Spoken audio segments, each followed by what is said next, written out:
Les doy la bienvenida entonces a la 14ª Semana UNIPE virtual 2026. Bueno, aprovechamos para agradecer al UNIPE por la organización de esta semana, de la actividad. Siempre es una oportunidad muy interesante para el encuentro, el intercambio, la discusión. Así que esta actividad va a estar a cargo de Lucía Fontella y se denomina La duda cartesiana como inicio de la filosofía moderna y como punto de partida pedagógico. Lucía es profesora de enseñanza media y superior en filosofía por la UBA, es magíster en política y gestión de la educación por la UNLU, se desempeñó en niveles medio y superior del sistema educativo y actualmente es docente en el área de formación general y de filosofía en UNIPE. Así que, bueno, le doy la palabra entonces a Lucía y le agradezco por su participación. Hola, buenas tardes. Muchas gracias, Guillermo. Muchas gracias a todas y a todos. Me sumo a las palabras de agradecimiento de tener este espacio esta semana UNIPE para poder encontrarnos, para poder conversar, ¿sí? Para poder reflexionar juntos y juntas en torno a algunas de estas cuestiones que nos inquietan, que nos interpelan, en tanto que, bueno, miembros de la comunidad educativa en general, como docentes en particular. Y les cuento que la idea de esta propuesta, de este taller, porque así lo llamamos en relación a poder tomarlo como un espacio de diálogo, ¿no? De trabajo conjunto, de reflexión conjunta, y aprovechando, ¿no? que somos un número interesante para poder realmente desarrollar el intercambio. Yo quería comenzar pidiéndoles dos cosas. Una, a quienes puedan encender las cámaras, siempre es mejor. Quienes participen de espacios virtuales saben que poder vernos siempre facilita la comunicación, facilita el diálogo, así que si está dentro de sus posibilidades encender sus cámaras, se los voy a agradecer. Pero en el sentido de poder fomentar realmente el diálogo y el intercambio, que es la propuesta de este espacio que pensamos para hoy, ¿sí? Y en ese mismo sentido, en una segunda instancia, como les contaba, la idea es trabajar a partir de este taller, que como les comentó Guillermo y como ustedes saben, porque aquí se inscribieron, tiene como denominación la duda cartesiana como inicio de la filosofía moderna y como punto de partida pedagógico, ¿sí? La idea es que podamos conversar, ¿sí? A partir de este concepto de Descartes. Vamos a ir a la lectura del texto mismo de Descartes para poder pensar, ¿sí? Nuestras prácticas docentes, nuestras prácticas pedagógicas en la contemporaneidad, ¿sí? Entonces, en ese sentido, y como la idea es poder dialogar, es poder enriquecer este espacio que nos aporte una reflexión significativa a quienes aquí estamos, ¿sí? Yo quería comenzar, veo que lo de la cámara no, por ahora no estaría siendo una posibilidad, insisto, que quien pueda, bienvenida y bienvenido, ¿sí? Y lo que les quería sí pedir entonces, sí, para que la propuesta pueda desarrollarse, es interesante saber justamente qué punto de partida tenemos, quiénes estamos dialogando aquí, si somos docentes, si somos estudiantes, de qué disciplinas, para saber cuál es ese punto de partida que nos encuentra, ¿sí? En este diálogo en torno a estas inquietudes. Entonces, en ese sentido, en primer lugar, quería preguntarles, ¿sí?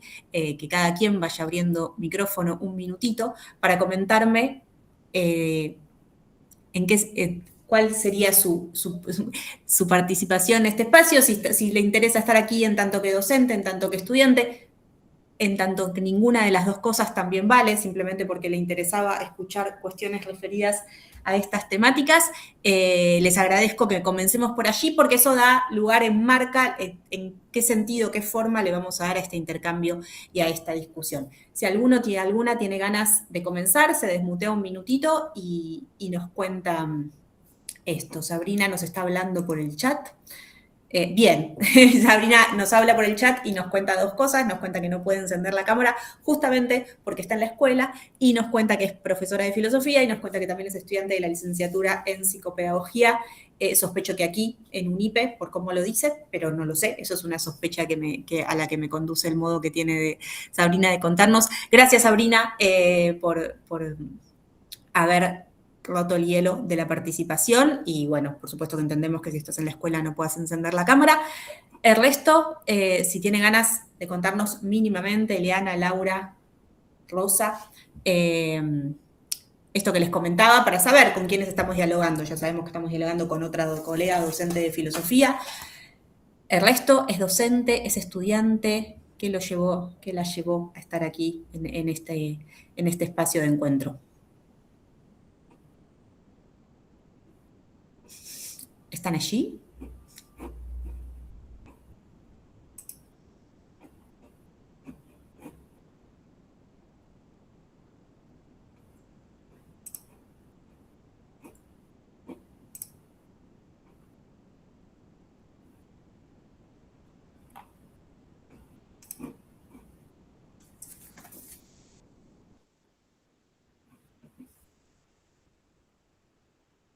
Hola María Laura, ¿cómo estás? De paso veo una cara y eso me alegra.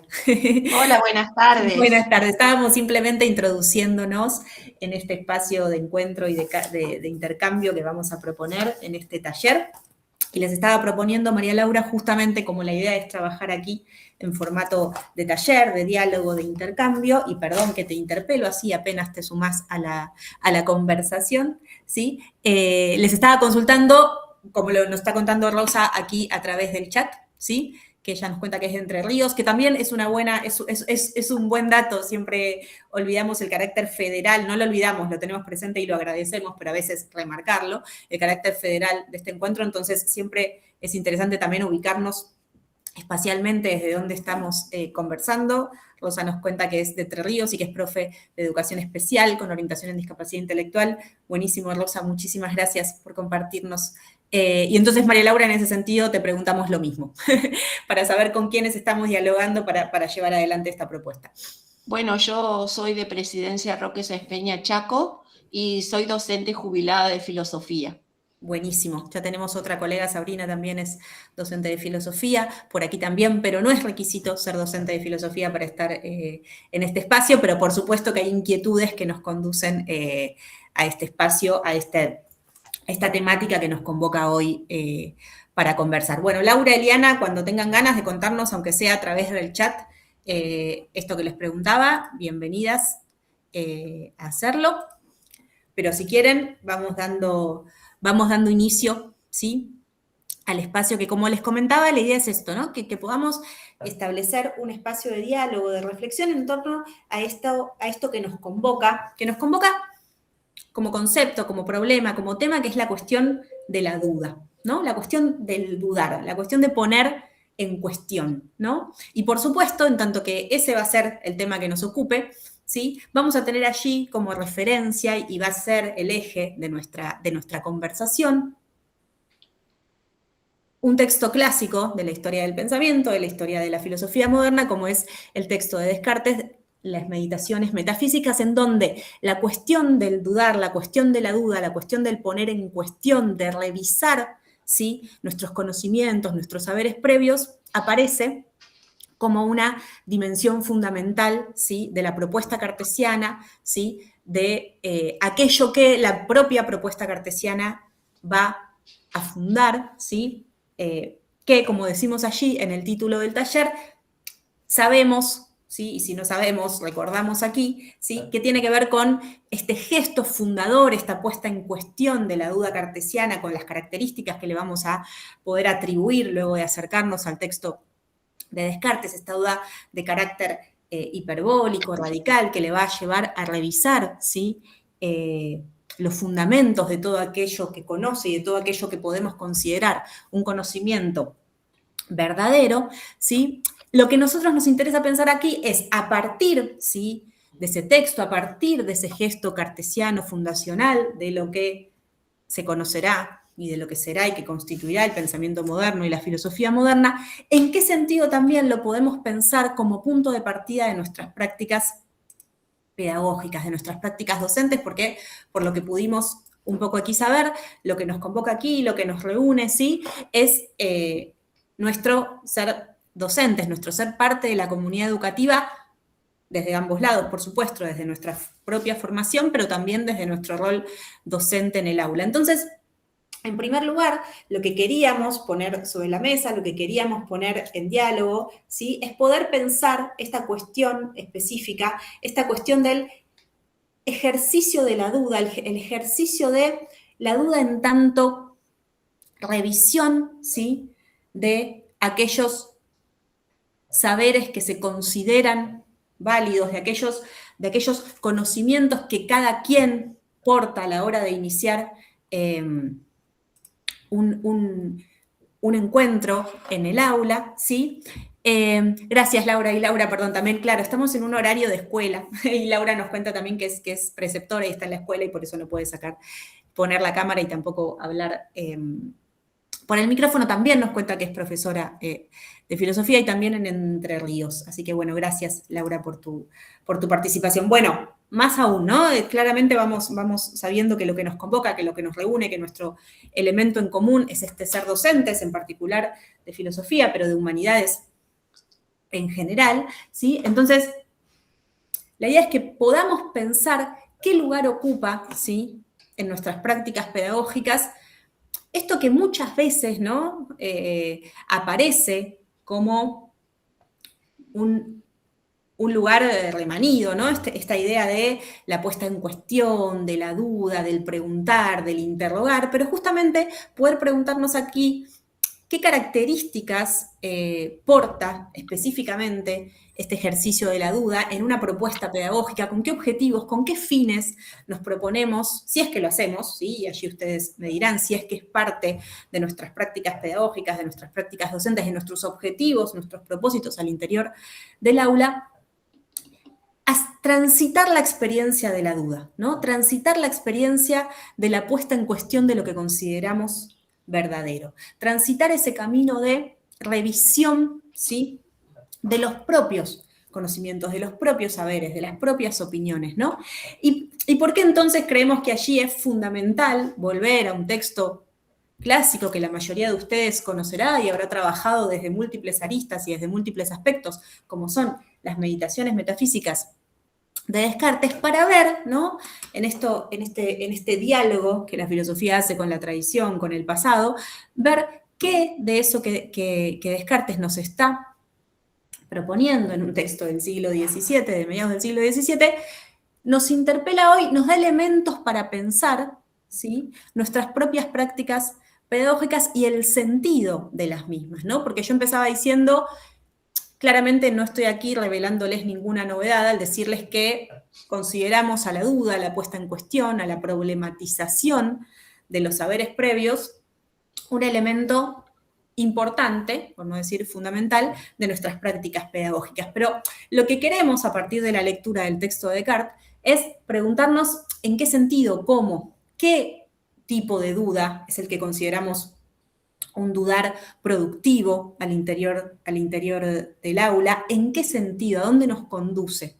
Todo dudar, todo ejercicio de la reflexión crítica, todo ejercicio de la puesta en cuestión de aquello que se considera verdadero, es un ejercicio productivo, es un ejercicio que conduce a una construcción significativa de conocimientos. Esa es un poco la pregunta que consideramos guía, ¿sí?, este diálogo que queremos tener y es con la que queremos ir a interrogar el texto cartesiano, ¿no? Ir a preguntar, ir tanto a revisar, ¿no?, qué es lo que Descartes nos está proponiendo ahí, porque por eso estamos proponiendo que se duda, que ese ejercicio del dudar es tanto da inicio, inaugura eso que va a ser conocido como la filosofía moderna, con sus características, con ese sujeto racional como fundamento del conocimiento, ¿sí?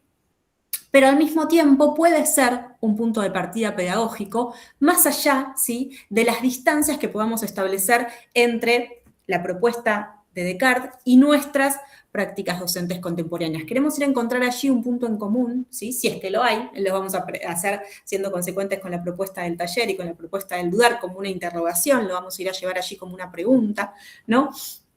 Que de ese ejercicio del dudar también es un punto de partida pedagógico. Y como punto de partida, ¿no? No necesariamente como elemento único ni como horizonte, pero sí como un punto de partida, sí como una condición de posibilidad también de la producción de conocimiento que desarrollamos al interior del aula. En ese sentido, ¿sí? Lo que queríamos hacer es, primero, ir a releer, digo releer porque sospecho que la mayoría, entiendo que quienes son colegas en la disciplina lo han leído, ¿sí? Pero sospecho que la mayoría algún contacto con el texto de Descartes tiene, porque nos parece interesante en este tipo de espacios, donde además nos reunimos docentes, ¿no? Volver a esos textos canónicos, clásicos, ¿sí? Que resultan interesantes de poner en común, que resultan interesantes de leer con otras y con otros. En este ejercicio que yo les propongo aquí, el ejercicio también que podemos proponer al interior del aula, ¿no? Esta puesta en común, este texto, ¿sí? Que nos puede llevar a interrogarnos en nuestro presente, pero que tiene esta característica de ser pasible de ser leído entre todas y todos, ¿sí? Al interior de un espacio de un taller como este, al interior de un espacio áulico, ya sea que le estamos hablando a quienes se están formando en filosofía, pero mucho más allá de eso, ¿no? Y en ese sentido también nos parece importante, interesante, proponer la lectura de estos textos, insisto, clásicos, canónicos, que están allí, están a nuestra disposición para ser interrogados, para ser releídos, ¿sí? Si les parece, entonces, bienvenida, aprovecho para saludar a Magalí que se acaba de sumar, le cuento de paso y vuelvo a todo aquel que tenga la posibilidad de encender su cámara. Magalí, si esa es tu posibilidad, bienvenida, porque como estamos intentando trabajar en formato de diálogo, de taller, ¿sí? Siempre, gracias Magalí, siempre es bienvenido. Entonces les decía que en ese sentido, si les parece, ¿sí? Les propongo que vayamos a la lectura de una pequeña selección de la primera meditación, de esas meditaciones metafísicas de Descartes, texto de 1641. Un texto que les decía, se considera clásico, se considera fundacional, ¿sí? En, justamente, valga la redundancia, en el fundar lo que se va a conocer como el pensamiento moderno, la filosofía moderna. ¿En qué sentido esto es así? ¿Por qué consideramos que el ejercicio con el que inicia Descartes ese texto, que es el de la duda de todo saber previo, conduce a la fundación, ¿sí? Al inicio, a dar inicio a eso que se va a conocer como la filosofía moderna? La idea es que lo podamos ir desandando en la lectura misma del texto. Bienvenida, Magali. De paso, por las dudas, si querés comentarnos, recién la mayoría se presentó, nos comentó si es docente, si es estudiante de filosofía, de otra disciplina, para saber con quiénes estamos dialogando en este intercambio. Bienvenida, pero si tenés ganas de compartirlo. Bien, sí, ¿me escucho ahí? Bueno, buenas tardes a todos. Bueno, mi nombre es Magalí, soy de la ciudad de Chascomús. Sí, soy profesora en Historia y estoy realizando la maestría en Filosofía Política en la Universidad de Quilmes. Me he especializado en algunas áreas de filosofía también, y es una de las materias que más doy o ejerzo en los institutos superiores, así que nada, acá sumándome para seguir construyendo. Así que nada, muchas gracias. Buenísimo, mil gracias Magalí. Y en ese sentido es que yo les decía que ahora la propuesta es que vayamos al propio texto cartesiano, que va a ser para la mayoría de nosotras una revisión de ese texto, ¿no? Pero con la característica que tienen estos textos, ¿no? Que nos permiten volver a ellos infinidad de veces, encontrar múltiples lecturas y volver quizás desde una mirada, de una arista, de una pregunta que no se la habíamos hecho, o que en la nueva lectura compartida con otras aparece. Entonces yo les decía, vamos a ir, a mí me parece que las primeras líneas de ese texto hay que revisitarlas infinitamente, porque son muy, muy interesantes y muy potentes para quienes nos dedicamos tanto al ejercicio de la docencia en general como de la docencia de la filosofía en particular, ¿sí? Voy a compartirles la pequeña selección que aquí tenemos. A ver, ¿dónde está? Denme un segundo, es obvio que siempre estas cuestiones técnicas cuando uno quiere. Voy a hacer algo, por lo pronto se las comparto por el chat. ¿Puedo adjuntar un archivo en el chat, Diego? Me generó la duda si Meet me permite adjuntar un... No, no me permite adjuntar un archivo. Capaz que lo tenés algún link donde lo tengas. No, claro, lo tengo acá como un archivo. Denme un minuto, perdón este momento poco televisivo que nos está ocurriendo. Si es un PDF, Capaz que puedes Yo probar creo que abrirlo. acá, no, este es el discurso del método, denme un minuto. Puedes probar en el archivo clic derecho, abrirlo con Google y Ah, ok. pegar el link y compartirlo. Capaz que eso funciona. A ver. Denme un segundo.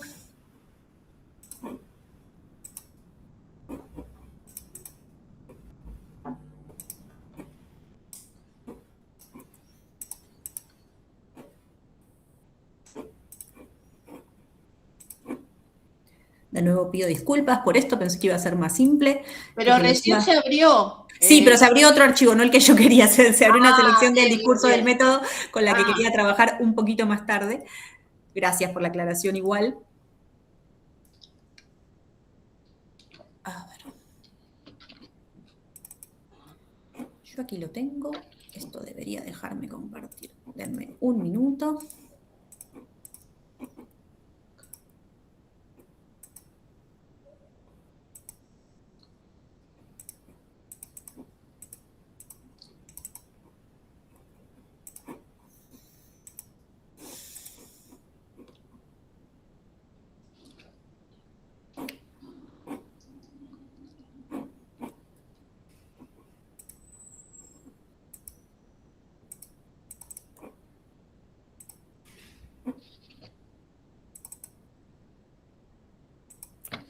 Ahí solo están viendo mi carpeta, ¿no? No están viendo la selección.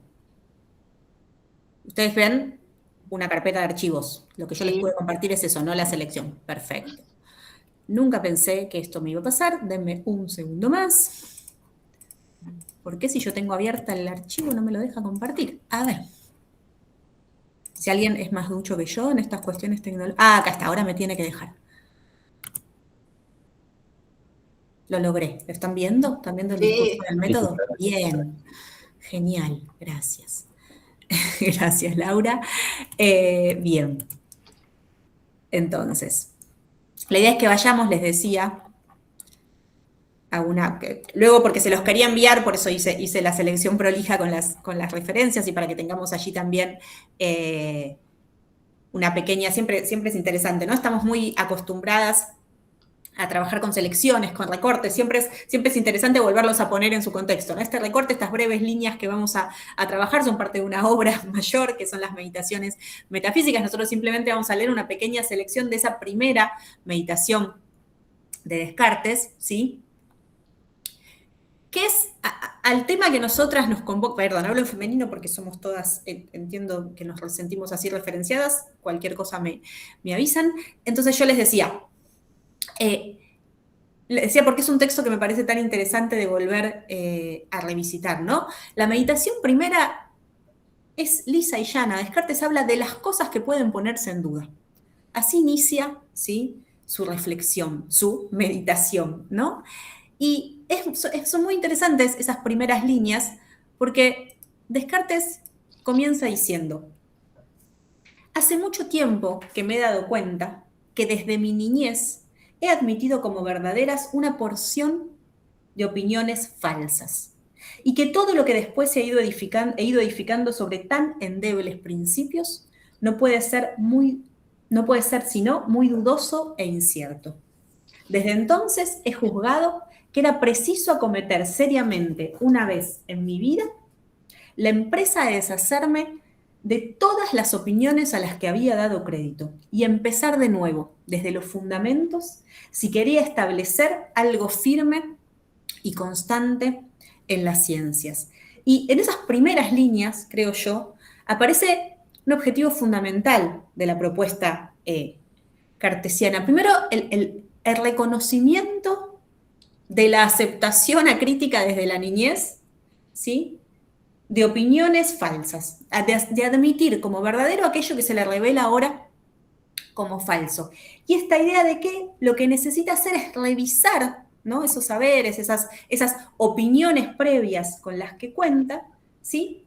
Y aparece allí la palabrita clave, ¿no? Va a ser tanto para comprender por qué Descartes es, yendo a cualquier manual que podamos ir, uno de los padres de la filosofía moderna, uno de los fundadores, ¿no? Ir allí a los fundamentos.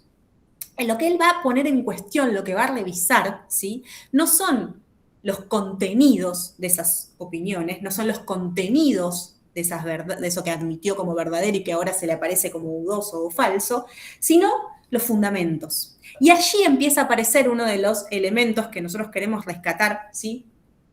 Como central para pensar una duda productiva al interior de una propuesta pedagógica, ¿sí? Que es la revisión de los fundamentos, en aquello en lo que se basa, se funda, se legitiman nuestras creencias, ¿sí? Se legitima aquello que consideramos verdadero.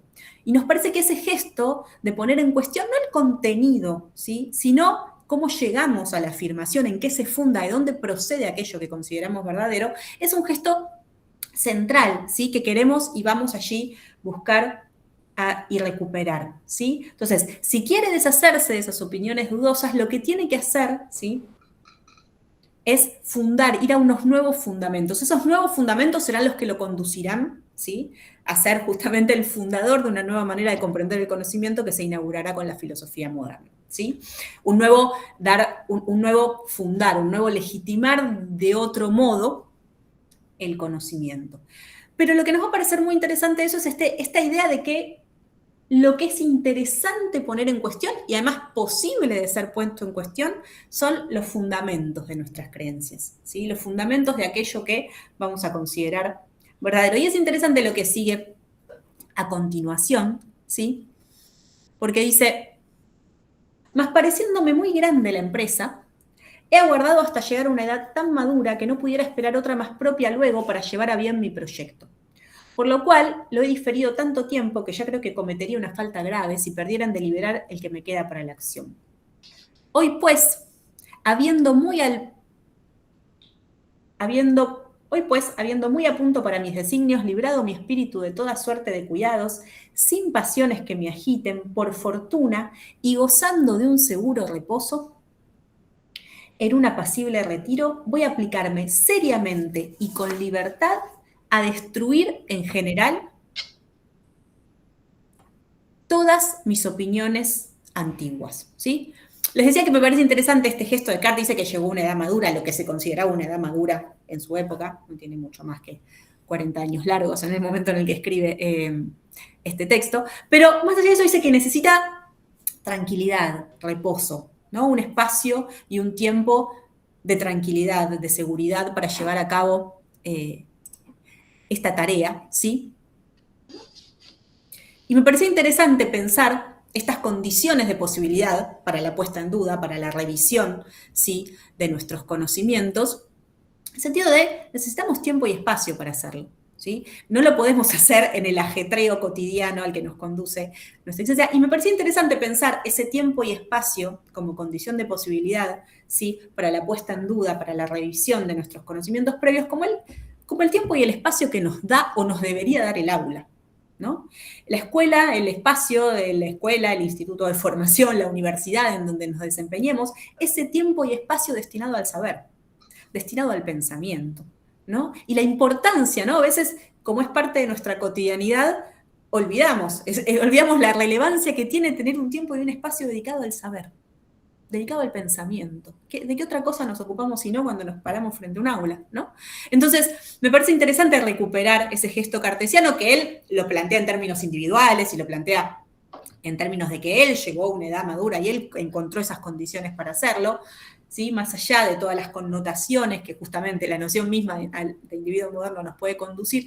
A mí me parecía interesante rescatar esto y sí, se necesita tiempo y espacio, ¿no? Se necesita, y justamente el espacio educativo es un tiempo y espacio para el pensamiento y para la puesta en cuestión. Digo también para pensar, ¿no? nuestros tiempos que corran, ¿no? ¿En qué sentido son espacios vitales, defendibles, esos espacios del aula en las que nos desempeñamos, ¿no?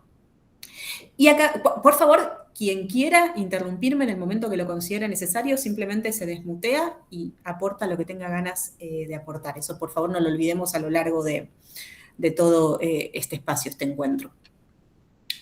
Les decía entonces, sigue Descartes. Quiere hacer esto, quiere poner en cuestión, ¿sí? Todos sus saberes previos. Y dice, para esto, y ahí viene ese elemento central de la duda cartesiana, y dice, para esto no será necesario que demuestre que todas mis opiniones son falsas, lo que acaso no podría conseguir, sino que por cuanto la razón me convence de que a las cosas que no sean enteramente ciertas e indudables debo negarles crédito con tanto cuidado como las que me parecen manifiestamente falsas, bastará pues para rechazarlas todas que encuentre en cada una razones para ponerlas en duda. Acá viene este gesto cartesiano de que es una duda, lo que vamos a considerar una duda hiperbólica, una duda llevada al extremo. Va a dudar de todo aquello que le ofrezca la menor, ¿sí?, posibilidad de duda. No que se le demuestre, se le revele falso, sino que le ofrezca la posibilidad de la duda, eso es punto en cuestión. Aquello que ofrece duda es puesto en cuestión. Pero para eso, y acá viene el gesto cartesiano y lo que queremos rescatar de él, y dice, y para esto no será necesario tampoco que vaya examinándoles una por una, puesto que sería un trabajo infinito, ¿no? Y ahí claramente concedemos lo que dice Descartes, es infinito, piensen la multiplicidad de afirmaciones que conforman nuestro pensamiento, la multiplicidad de cosas que consideramos verdad, ¿sí? De manera explícita o implícita, es infinito, ese camino es infinito, no puedo ir por allí si quiero revisar mis opiniones previas, aquellas que se le empiezan a revelar, es decir, si algunas que yo consideraba verdaderas se me revelan como falsas, piensen que el ejercicio de la duda cartesiana, ¿no?, como ustedes bien deben saber y deben haber trabajado, es esta idea de necesidad de encontrar un suelo firme donde pisar, ¿no? Entonces, si algo ya se me reveló como dudoso, ¿en qué sentido puedo seguir otorgándole crédito a todo lo otro que consideraba verdadero? ¿No? Ese es el gesto cartesiano. Y por eso dice, no voy a examinar una por una, es una tarea infinita.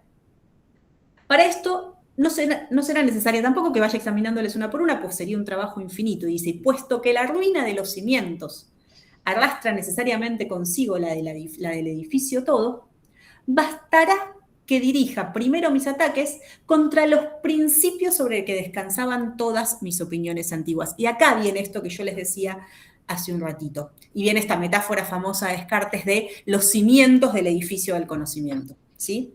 Los cimientos como esa base donde se asienta, donde se funda todo aquello que construimos y consideramos, ¿sí?, una determinada verdad, que porta algún valor de verdad, ¿sí? Estamos hablando en estas categorías de verdad y falsedad porque estamos trabajando con un pensador del siglo XVII, ¿sí?, que piensa con estas categorías. Siempre es importante que contextualicemos, ¿no?, los textos que trabajamos y si queremos leer a Descartes tenemos que conceder que está pensando en esos términos, ¿sí? Pero entonces dice, no puedo ir revisando cada piso del edificio, pero sí voy a los cimientos del edificio, ¿sí?, voy a ver si se sostienen, si son sólidos esos cimientos, o si se derrumban, ¿no? Entonces, ese es el primer gesto cartesiano de la duda cartesiana que queremos rescatar, ¿sí? Es una duda que apunta no al contenido de lo que él por ahora llama opiniones, de aquello que consideramos verdadero, de nuestras creencias, no apunta al contenido, apunta a dónde se fundan, dónde se asientan, lo que podríamos decir, en dónde reside su legitimidad, ¿sí? Y allí me parece muy interesante comenzar a rescatar esta duda cartesiana como una duda que podemos ejercitar en nuestras prácticas pedagógicas para distinguirla, ¿sí?, de una duda. Uno diría, la distinción clásica, ¿sí?, es distinguir la duda que nos va a proponer Descartes, que la vamos a denominar, ya podemos ir adelantándonos un poquito, pero sabiendo que estamos dialogando entre colegas, la que podemos definir como una duda metódica, como una duda que nos va a conducir, nos va a indicar un camino que nos permita desde la duda llegar a un cimiento firme y construir nuevos conocimientos. Y la vamos a distinguir de una duda que busca meramente derruir, de una duda que podríamos denominar como una duda meramente escéptica, ¿no?, de una duda que nos conduce finalmente, ¿sí?, a la mera afirmación de la ausencia de algo que podríamos denominar como lo verdadero o la verdad, ¿sí? Y en ese sentido, entonces, ese camino es el camino de la búsqueda del fundamento, de la búsqueda de dónde se asienta aquello que opinamos, que consideramos verdadero. Y eso me parece interesante. Me parece interesante cuando una como docente frente al aula quiere poner en cuestión, quiere interrogar, ¿sí?, aquellos saberes previos de los estudiantes, no en función de derribarlos, no en función de ir a mostrar su falsedad, en función de poder hacer un camino reflexivo que le permita a aquel que considera que porta una verdad poder demostrar de dónde se origina, cuál es el fundamento, cuál es la legitimidad de eso que considera como verdadero. Perdón, hago una salvedad operativa. Diego, dice admitir a 2 invitados.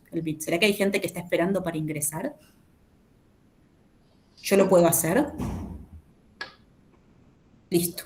Perfecto. Yo para no dejar a nadie afuera del intercambio. ¿Vamos bien hasta aquí?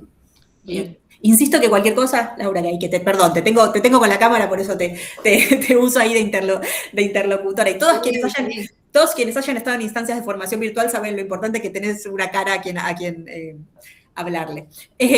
Gracias, Laura. Entonces, les decía, no ir pensando esto que, insisto, para ustedes debe ser revisitar este texto, pero para ir viendo a ver, y esta clave de ir a los cimientos nos parece fundamental en el sentido de ir a revisar, ¿sí?, en dónde se apoyan, en dónde se legitiman aquellas cuestiones que consideramos o no verdaderas, ¿sí?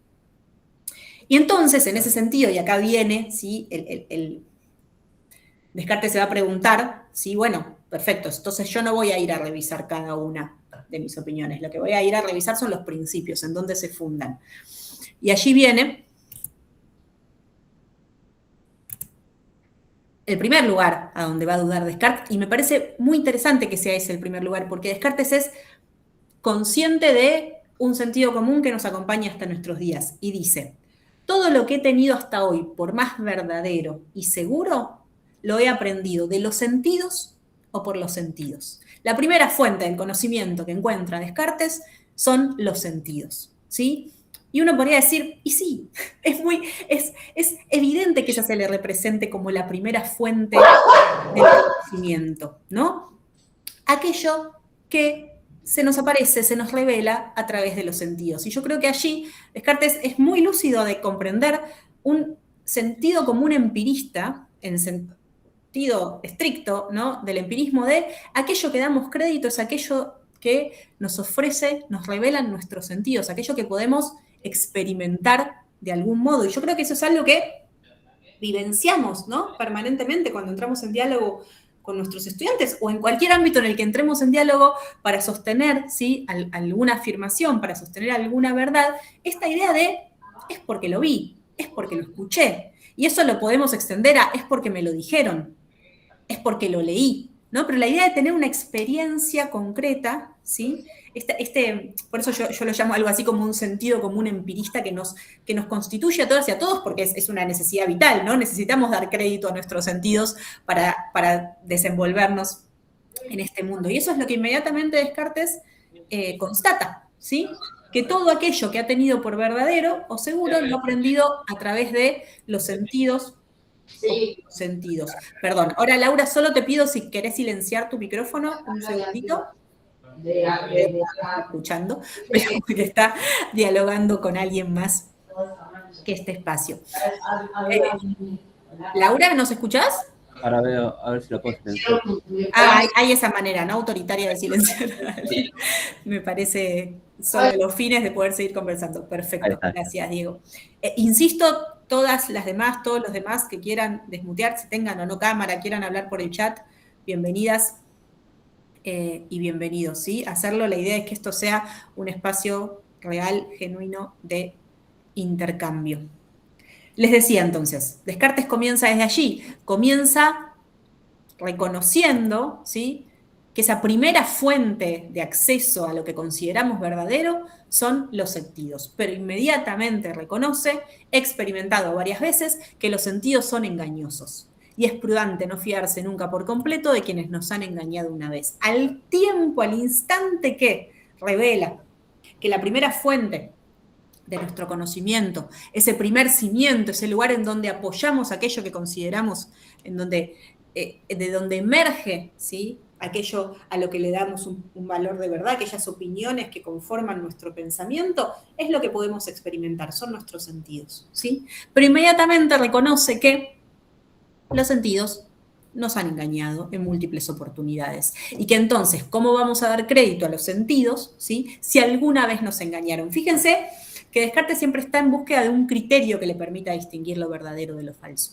Entonces, dice, pareciera que los sentidos, en tanto que portan cierto grado de falibilidad, en tanto que alguna vez nos han engañado, ¿sí?, y ahí una podría empezar a interrogarse por qué Descartes dice que los sentidos nos engañan, ¿sí?, e inmediatamente se nos pueden venir ejemplos de situaciones, sobre todo siempre el ejemplo visual, siempre sabemos que a la hora de hablar de los sentidos, la vista ocupa un rol fundamental, ¿sí? Es así, desde los griegos hasta nuestros días.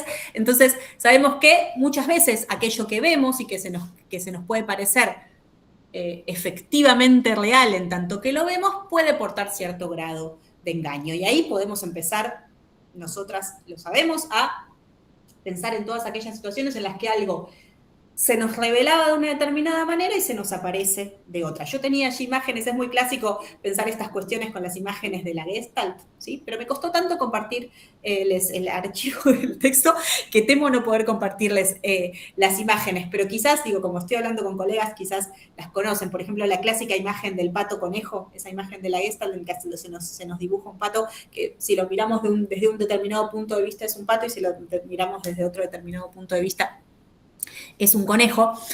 Ese tipo de imágenes son imágenes que están allí para mostrarnos cómo nuestra percepción no tiene siempre la capacidad de distinguir, ¿sí?, cuál es el sentido último de esa imagen que estamos viendo. Pero lo que Descartes no está pensando en esas imágenes que están fabricadas para que revelemos eso. Está pensando en todas las veces en las que escuché un sonido y creí que era el timbre y en realidad era que le estaban tocando el timbre al vecino. Está pensando en cosas tan simples como esas, en que los sentidos en los que, insisto, confiamos para poder desarrollar nuestra vida diaria, no parecieran ser tan certeros. Y de nuevo, a mí lo que me parece interesante de este gesto cartesiano de poner en duda lo indubitable, ¿cómo no voy a creer en lo que veo? ¿No? Pareciera que es eso lo que le tenemos que preguntar a Descartes. Bueno, y si nos quedamos sin eso, ¿en qué nos quedamos? ¿No? Pero es justamente, es la experiencia, el tránsito que nos está invitando a realizar, a poner en duda aquello que jamás hubiésemos pensado poner en duda. Si pongo en duda lo que veo, ¿con qué me quedo? ¿No? Si pongo en duda mis propios sentidos, mi propia experiencia, ¿sí? Pero Descartes está tomando ese riesgo, está tomando ese salto. Está diciendo, si no me ofrecen seguridad, no vamos a darles crédito. Está tomando ese gesto. Entonces lo que nosotros queremos recuperar es ese gesto, ¿sí?, llevado a nuestras preguntas. Llegamos a cuando hacemos una interrogación en clase, ¿no? ¿Qué es lo que queremos? ¿Queremos dejar sin cimientos al estudiante? ¿Queremos ayudar a construir un nuevo cimiento? Pero en principio es un gesto radical el que nos está proponiendo Descartes. Nos está diciendo todo, hasta las últimas consecuencias. ¿Y los sentidos alguna vez nos engañaron? Pues, ¿cómo podemos confiarnos de ellos? Y sigue entonces, porque él sabe que su gesto es radical. Entonces, lo que dice a continuación es, perfecto. Aunque los sentidos, siguen viendo el texto, ¿no? Disculpen, ¿sí? Se sigue viendo el texto.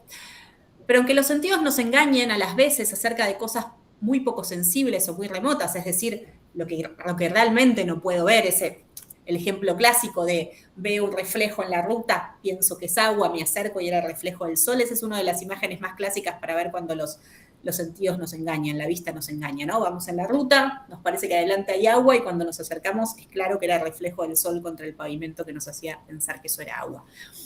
Es un ejemplo chiquito, pero del modo en el cual nuestros sentidos no son estrictamente fiables para aportarnos información sobre lo real, ¿no? Y en ese sentido él dice, perfecto, los sentidos nos engañan a veces acerca de cosas muy poco sensibles o muy remotas. Dice, ¿acaso hay otras muchas, sin embargo, de las que no pueda razonablemente dudarse, aunque las conozcamos por medio de ellos? Como son, por ejemplo, que estoy aquí, sentado, junto al fuego, vestido con una bata, teniendo este papel en las manos, y otras por el estilo.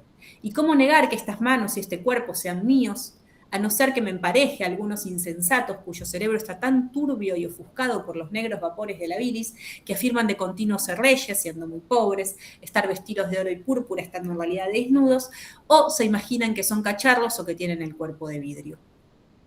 Mas los tales son locos, y menos extravagante fuera yo si me rigiera por sus ejemplos. Es decir, Descartes inmediatamente reconoce la radicalidad de lo que está proponiendo, de la duda que está proponiendo. Si yo llevo al extremo de dudar de todo aquello que estoy viendo, de mis propios sentidos, ¿sí? ¿Qué me diferencia de la locura? ¿No? ¿Qué me diferencia de aquel que afirma algo que realmente todos los demás estamos viendo que no está ocurriendo en ese momento, dando una definición ahí muy básica y rápida de, bueno, cierto consenso sobre lo que vemos entre todos y allí cuando aparece la diferencia. Sin embargo, él se da cuenta de la radicalidad de lo que está proponiendo, pero no da marcha atrás en su propuesta. Y de nuevo, es este etos de esta radicalidad de la duda cartesiana el que queremos ir a rescatar, ¿no? Y dice, sin embargo, y ahí va a aparecer el famoso, yo digo famoso, pero entre nosotros es famoso, ya veces una se encuentra haciendo estas afirmaciones en otros ámbitos y dice, ¿famoso para quién? Pero bueno, para quienes nos dedicamos a estas cuestiones va a venir el argumento de Descartes, ¿sí? En relación a la imposibilidad de distinguir la vigilia del sueño. Tópico fundamental en la historia de la filosofía, tópico fundamental a la hora de pensar, interrogarnos sobre la verdad, sobre qué consideramos verdad, qué consideramos falso, ¿no? La posibilidad de distinguir la vigilia del sueño, ¿no? Y eso lo va a decir a continuación, y dice, sin embargo, he de considerar aquí que soy hombre y por consiguiente que tengo costumbre de dormir y de representarme en sueño las mismas cosas y aún a veces cosas menos verosímiles que esos insensatos, de los que mencionó recién, cuando velan. ¿Cuántas veces me ha sucedido soñar de noche que estaba en este mismo sitio, vestido, sentado junto al fuego, estando en realidad desnudo y metido en la cama? Bien me parece ahora que al mirar este papel no lo hago con ojos dormidos, que esta cabeza que muevo no está somnolienta, que si alargo la mano y la siento es de propósito y a sabiendas. Lo que en sueño sucede no parece tan claro y distinto como todo esto. Pero si pienso en ello con atención, me acuerdo de que muchas veces ilusiones semejantes me han burlado mientras dormía. Y al detenerme en este pensamiento, veo tan claramente que no hay indicios ciertos para distinguir el sueño de la vigilia que me quedo atónito. Y es tal mi extrañeza que casi es bastante a persuadirme de que estoy durmiendo. ¿Qué es lo que nos propone aquí Descartes, insisto, en estos célebres fragmentos en los que lo que está diciendo es verdad, es extremo llevar a la duda radical a los sentidos, porque muchas veces podemos confiar en ellos. Pero al introducir el argumento del sueño dice, ¿sirven los sentidos como criterio para distinguir? Si cuando estoy en estado de sueño también siento, también veo, también escucho, también me represento las cosas como me las represento en la vigilia. Volvamos a que lo que él está buscando es, ¿son un fundamento que me permita distinguir lo verdadero de lo falso? Si así podemos distinguir la vigilia del sueño, ¿son un pensamiento que me permite, son un criterio que me permita distinguir lo verdadero de lo falso? Si no me permiten ni distinguir la vigilia del sueño. Dice, y es tan mi extrañeza que es casi bastante me persuade de que estoy durmiendo. Es decir, lo llevo a un extremo tal, y ahí vuelve de nuevo esta característica de la radicalidad de la duda cartesiana, ¿no? Es decir, el dudar de los sentidos lo lleva a la imposibilidad de distinguir entre la vigilia del sueño, que es lo mismo que decir la imposibilidad de distinguir aquello que llamamos lo real, ¿sí? Aquello que constituye nuestra realidad, de aquello que llamamos el sueño, lo onírico, que no está en el ámbito de lo verdadero, ¿sí? Está en el ámbito de lo imaginario. Entonces, Descartes hasta aquí nos condujo, ¿sí? Nos dijo tomarnos en serio el ejercicio de la duda, tomarnos en serio el ejercicio de poner en cuestión en dónde se basan, en dónde se funda aquello que creemos, nos conduce a no poder distinguir siquiera entre la vigilia y el sueño, ¿no? Entonces, este grado de radicalidad de la duda cartesiana, sobre todo aplicado a los sentidos, sobre todo aplicado a la experiencia de lo sensible, insisto, aquí estoy dialogando, quienes pudieron compartir conmigo son colegas, digo, sabemos que Descartes va a ser un representante del racionalismo, ¿no? Entonces, claramente su puesta en cuestión es del conocimiento sensible, pero a mí me parece muy interesante que él comience por ahí. Y insisto, para nuestra propia práctica, el poner en cuestión lo más inmediato, ¿no? Entonces ahí nosotros podríamos preguntarnos, ¿a qué refiere hoy alguien cuando responde, ¿no? Llevando al fundamento de lo que opina sus sentidos? Lo vi, lo leí, lo escuché, me lo dijeron, ¿sí? Todo eso, ¿sí? Es lo que Descartes está diciendo. ¿Qué validez tiene? ¿En dónde se funda? ¿Cuál es la legitimidad de ese pensamiento para poder ser afirmado como verdadero? A ese extremo lo llevó la duda. Por eso se dice que la duda cartesiana es una duda hiperbólica, es una duda radical, no deja nada por poner en cuestión. Y por eso es también un exponente tan característico de lo que muchas veces proponemos como filosofía misma, ¿no? El ejercicio crítico permanente. Alguna de las definiciones que uno podría decir, el pensar sin supuestos, el no dejar nada, ¿sí? Por fuera de la posibilidad de ser interrogado, por fuera de la posibilidad de ser preguntado. Y eso es lo que nos está proponiendo Descartes. Y tanto nos lo propone que él mismo se queda atónito, dice, y no puede distinguir si está despierto o está soñando. Insisto, un tópico remanido y sumamente interesante para quien le interese trabajar estas cuestiones. Hay obras literarias, obras cinematográficas que nos permiten ahondar en estas cuestiones, y para mí siempre es muy interesante cuando uno piensa estas cuestiones, también las piensa temáticamente para trabajar en el aula, poder hacer esos diálogos, ¿no? Porque es bien, bien interesante, porque son temáticas que han sido abordadas desde múltiples disciplinas. Ahora, de nuevo, ¿en qué sentido nos parece recuperable el gesto cartesiano? ¿Se va a quedar en la duda? ¿Se va a quedar pataleando en el vacío? ¿Se va a quedar diciendo, entonces, es imposible afirmar, es imposible distinguir qué es lo verdadero de lo falso, que es otra manera de decir que es imposible distinguir la vigilia del sueño? No. Descartes quiere llegar a un punto firme, quiere encontrar la manera de fundamentar, de legitimar, pero de poder realmente dar cuenta de la verdad de sus pensamientos, ¿sí? Y por eso, no lo vamos a leer en detalle porque sería muy extenso para los límites de nuestro taller, lo que Descartes hace a continuación es decir, perfecto, suspendamos todo lo que tiene que ver con nuestro acceso sensible a la realidad, con nuestro acceso sensible a las verdades. Sin embargo, no es la única fuente de conocimiento en la que confiamos, ¿no? Descartes dice, hay dos grandes fuentes de conocimiento, o los sentidos, dice, pero sigue diciendo, tiene una oración muy clara el texto en donde dice, yo esté despierto o esté durmiendo, 2 más 2 son 4. Hay verdades que portan un valor más allá de la experiencia, esas verdades a las que vamos a llamar de carácter racional, que no se vinculan con el mundo sensible, ¿sí? Esas verdades que son objeto de las ciencias formales como la matemática, pero que lo que nos interesa a los fines de nuestro encuentro es saber que Descartes dice, hay otra fuente de conocimiento, perfecto, dejo de confiar en mis sentidos, pero está también el conocimiento racional. Pero como de nuevo, como él insiste en el carácter radical de su duda, ¿sí? Va también a ir contra toda posibilidad de afirmar también un pensamiento, una afirmación de carácter racional, ¿sí? ¿Se entiende ahí? Cuando digo una verdad de carácter racional, ya su fundamento ya no es la experiencia sensible, ¿sí? Sino, justamente, son esas verdades que son más allá de la sensibilidad. Insisto, él lo dice claramente, dice, yo esté despierto o esté dormido, 2 más 2 siempre serán 4. Pero afirmar eso es confiar en la legitimidad de esa operación aritmética que está realizando. Entonces, ¿qué dice Descartes en este, de nuevo, yo insisto, gesto, etos que queremos recuperar de su duda radical? Lo lleva al extremo. Dice, nosotros solemos confiar en nuestro pensamiento, solemos confiar en nuestra razón. Pero, dice, ¿y si no fuese así? Y si en verdad, y ahí aparece, no puedo creer, ¿lo pude compartir? ¿Lo pude compartir de nuevo? ¿Sí? ¿Están viendo de nuevo el texto? ¿Sí? Gracias, Diego.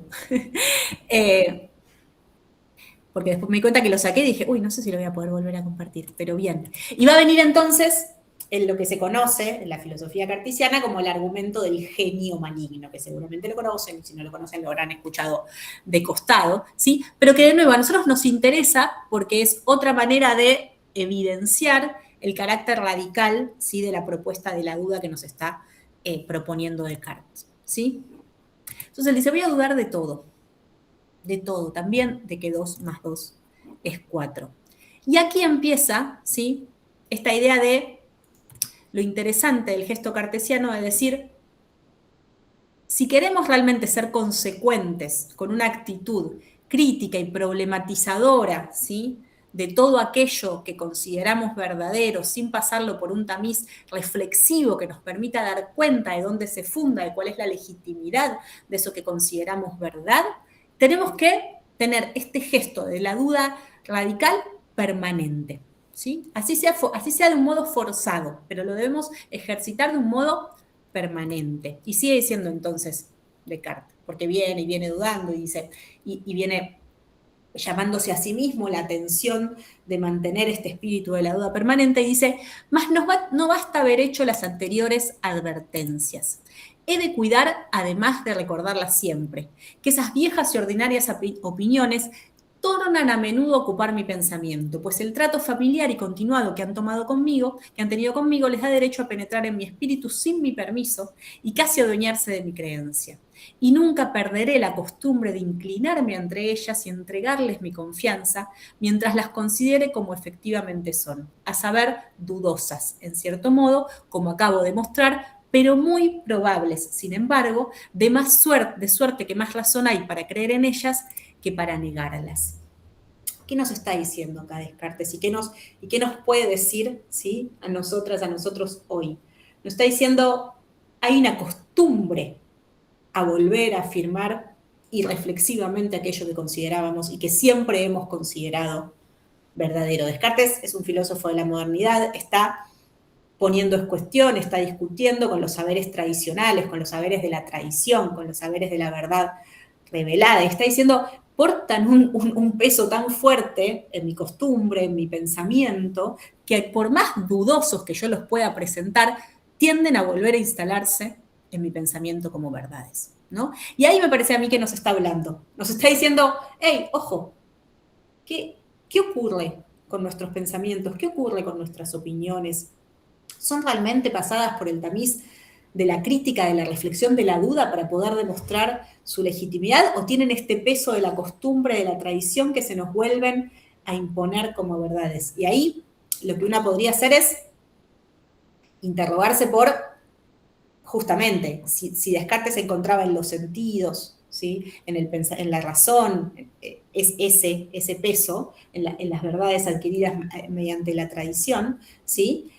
Lo que estaría bien es preguntarnos hoy, nosotros, nuestros estudiantes, ¿cuál es la fuente de aquello que pensamos? ¿Dónde se legitima? ¿Dónde se apoya esas verdades que tienen este peso de volver sobre nosotras, de volver, de instalarse, de llamarnos entonces a, si queremos mantener este ejercicio reflexivo, a estar permanentemente en una especie de alerta, ¿no? Entonces, esa sería como una primera pregunta que a mí me parece interesante dejarles planteado, ¿no? La idea de, bueno, ¿a qué les entregamos nuestra confianza hoy? ¿No? ¿Qué son esas verdades que portan el peso de lo que en época de Descartes era el peso de la tradición? ¿Sí? ¿Qué son hoy esas verdades? Por eso dice, como son tan fuertes, dice, por todo lo cual pienso que no será mal que adoptando de intento un sentir contrario, me engañe a mí mismo y finja por algún tiempo que todas las opiniones esas son enteramente falsas e imaginarias, hasta que por fin, habiendo equilibrado tan exactamente mis antiguos y mis nuevos prejuicios, que no pueda inclinarse mi opinión de un lado ni del otro, no sea mi juicio en adelante presa de los malos usos y no sea parte del camino recto que pueda conducirle al conocimiento de la verdad. Descartes está buscando un camino que lo conduzca a alcanzar una verdad certera. Ahora nos interrogaremos si eso es lo que nosotros estamos buscando, un camino a una verdad cierta, pero lo que sí es lo que está haciendo es el camino previo, que es poniendo en duda, en cuestión, aquellos viejos y antiguos prejuicios. Dice, pues estoy bien seguro de que mientras tanto no puede haber peligro ni error en ese camino, y de que no será nunca demasiada la desconfianza que hoy demuestro, pues no se trata ahora de la acción, sino solo de la meditación y el conocimiento. Esa última frase nos da para 3 talleres más. Para Descartes esto no tiene que ver con la acción, tiene que ver con el conocimiento. Nosotros, por supuesto, que ponemos en cuestión esa afirmación y nos preguntamos qué vínculo hay entre el pensamiento y la práctica, porque eso es lo que nos estamos intentando preguntar aquí. Y aquí viene el argumento radical de Descartes, que es ese que se conoce con la figura del genio maligno. Y dice, Supondré, pues, no que Dios, que es la bondad suma y la fuente de la suprema de la verdad, me engaña, sino que cierto genio o espíritu maligno, no menos astuto y burlador que poderoso, ha puesto su industria toda en engañarme. Descartes es un hijo de su tiempo, es un pensador del siglo XVII. Él dice, yo tengo que reconocer que soy criatura divina, Dios es perfecto y bondadoso, pero voy a dejar de lado eso que ahora considero una hipótesis. Quizás no es eso lo que está allí por detrás. Quizás lo que hay es un genio maligno que puso toda su fuerza en engañarme y en hacerme creer, ¿sí?, verdaderas cosas que en verdad son falsas. Pensaré que el cielo, el aire, la tierra, los colores, las figuras, los sonidos y todas las demás cosas exteriores no son sino ilusiones y engaños de que hace uso como cebos para captar mi credulidad. Me consideraré a mí mismo como sin manos, sin ojos, sin carne, sin sangre. Creeré que sin tener sentidos doy falsamente crédito a todas esas cosas. Permaneceré obstinadamente adicto a ese pensamiento. Y si por tales medios no llego a poder conocer una verdad, por lo menos en mi mano está el suspender mi juicio. Por lo cual, con gran cuidado, procuraré no dar crédito a ninguna falsedad y prepararé mi ingenio tan bien contra las astucias de ese gran burlador que por muy poderoso y astuto que sea, nunca podrá imponerme nada. Es una hipótesis para hiperbolizar la actitud de la duda que le está proponiendo. ¿Sí? Voy para mantener mi espíritu alerta, mi espíritu crítico, el no dejar que se me impongan verdades o opiniones, ¿sí?, sin tener la capacidad de ser demostradas como verdaderas, plantea la hipótesis del genio maligno. Dice, tengo que pensar que hay una fuerza en permanente intención de engañarme, en permanente intención de hacerme creer como verdadero aquello que en verdad es falso. Él sabe que no lo está afirmando como verdadero, lo está afirmando como una hipótesis que le permite mantener en alerta, ¿sí?, esta actitud de la duda, esta actitud de la crítica. Y ahí voy dejando otra pregunta para que ahora conversemos, es la pregunta de la posibilidad de esta radicalidad de la duda cartesiana. ¿Podemos estar poniendo en permanente cuestión, podemos estar en este espíritu alerta, uno ya diría casi conspiranoide, de creer que hay permanentemente alguien buscando engañarnos? ¿Sí? Lo que está proponiendo Descartes es una actitud, para él una actitud filosófica, la actitud básica de toda filosofía, que es la puesta en cuestión permanente. Es el no dejar nada por sentado. Y le parece que la hipótesis del genio maligno es una hipótesis que le permite mantener este estado de alerta. Si hay una fuerza poderosa empeñada en presentarme, en engañarme, empeñada en presentarme como verdadero, aquello que en verdad se me revela como falso, o mínimamente como dudoso, ¿sí?, bueno, tengo que tener permanentemente alertas mi capacidad de duda, mi puesta en cuestión, mi no aceptar como verdadero aquello que se me presente como dudoso. ¿Cómo lo pongo en cuestión? Yendo a buscar dónde se funda, de dónde surge, dónde reside la legitimidad de eso que estoy pensando como verdadero. Y esa a mí me parece la pregunta interesante a plantearnos cuando estamos frente a un aula. Poder llevarle al otro a interrogarse sobre los fundamentos de aquello que considera como verdadero. Y por eso termina diciendo Descartes que no es tarea fácil la que él está proponiendo, ¿no? Y dice, mas este designio es penoso y laborioso, y cierta dejadez me arrastra insensiblemente al curso de mi vida ordinaria, y como un esclavo que sueña que está gozando de una libertad imaginaria, al empezar a sospechar que su libertad es un sueño, teme el despertar, ¿no? Acá hay una imagen muy fuerte de Descartes de decir, preferimos el estar engañados que el despertar, si eso nos va a revelar, ¿no?, que aquello que creíamos verdad era falso, ¿no? Y ahí, por supuesto, uno puede ir a hacer analogías desde los griegos, uno puede ir a la alegoría de la caverna de Platón y decir, Descartes está entrando en diálogo con esa tradición de la posibilidad del desengaño, ¿no? Pero lo trabajoso, lo dificultoso, y lo que él nos está diciendo es que hay una fuerza que nos vuelve, ¿sí?, al permanecer engañados, que en términos de Descartes, en términos de su época, es en volver a dar crédito a las verdades propias de la tradición, ¿sí?, a la cita de autoridad, al que es verdadero lo que dice la máxima autoridad al respecto, o lo que es verdad revelada, verdad divina, ¿sí? Entonces dice, vuelvo a esas frases porque me parece, de hecho luego se los envío a la selección, porque si tienen ganas, vuelvan a la lectura del texto, porque es realmente enriquecedor volver a veces a ciertos textos que hemos dejado olvidados, ya los tenemos sabidos, ya sabemos lo que dice Descartes en la primera meditación, pero a veces cuando uno vuelve a la letra misma del autor, se revelan nuevas cuestiones, ¿sí? Y sobre todo se nos hace patente cuando estamos trabajando con, por ejemplo, aquí algunos me comentaron que son docentes de filosofía, pero habrá quienes no son de filosofía, ¿no? Entonces, cuando estamos dialogando, no en el campo propio de la disciplina, que igualmente son textos potentes y pasibles de ser leídos, ¿no? A veces pareciera que no, que esos textos, grandes textos de la tradición, no están a la mano y lo están muchas veces. Y este es un texto claramente está en nuestra mano para volver a ser leído. Y dice, más este designio es penoso y laboroso y cierta dejadez me arrastra, estoy volviendo, ¿no?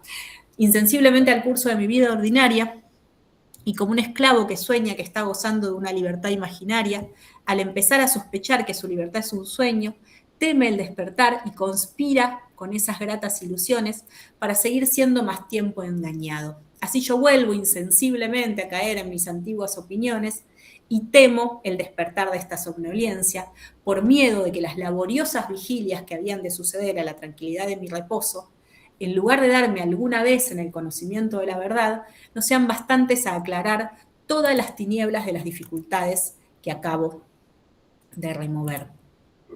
Es decir, Descartes termina estos primeros párrafos de la primera meditación dando cuenta, explicitando, ¿sí?, lo riesgoso del gesto que está proponiendo, ¿no? Lo riesgoso del gesto de la duda radical, el quedar allí, el quedar en la nada, y por eso ese gesto, a veces quizás dirá luego otro pensador moderno del siglo XVIII, dirá luego Kant, esa comodidad, esa pereza en quedarnos en nuestras antiguas opiniones, porque implica un gesto, ¿no? Implica un gesto de este salir, ¿sí? Pero lo que está ahí reconociendo Descartes es por el peligro, ¿sí?, de quedar justamente sin cimiento donde pisar, sin nuevas... porque él existe eso, si yo pongo en cuestión, si yo reviso todas mis antiguas opiniones, él lo dice, es para encontrar un nuevo camino seguro, no es para quedarme sin un camino, ¿sí? Hasta aquí no nos lo presentó el camino seguro, hasta aquí nos presentó la duda, nos presentó la posibilidad de poner en cuestión todo lo que yo creía, ¿sí? Descartes va a encontrar ese camino, ¿sí? Descartes es el fundador de la filosofía moderna, no es el fundador del relativismo ni del escepticismo, es el fundador de la filosofía moderna, ¿sí? Y va a encontrar ese camino, y ustedes sabrán cómo encuentra ese camino, a través de qué, cuál es la piedra de toque que le va a permitir a Descartes salir de la encerrona en la que se quedó dudando. ¿Quién me ayuda? ¿Quién me hace un...? ¿Cuál es? ¿Qué es lo que le permite a Descartes salir de esta duda radical en la que quedó sumergido? Que no podía dudar de que estaba dudando, de que estaba pensando. Pienso, luego existo. Gracias, Laura, gracias, Sabrina. El cogito, ¿sí? La evidencia, la certeza de su propio pensamiento. Exacto, Laura, esa frase en latín, ¿sí? Que es bien interesante también para ponerla en cuestión. Dicho así muy rápidamente en el tiempito que nos queda, Descartes dice que puede, como bien decía Laura, que puede dudar de todo, ¿sí? De lo único que no puedo dudar mientras estoy dudando es de que estoy dudando. El dudar es un modo del pensar. Pienso, existo.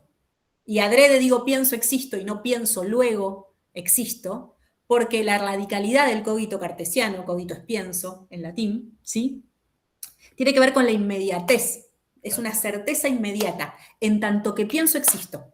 No hay distancia temporal entre el pensar y el existir. No es pienso, luego, entonces, después, existo. Claro, Sabrina, es pienso, existo, es inmediato.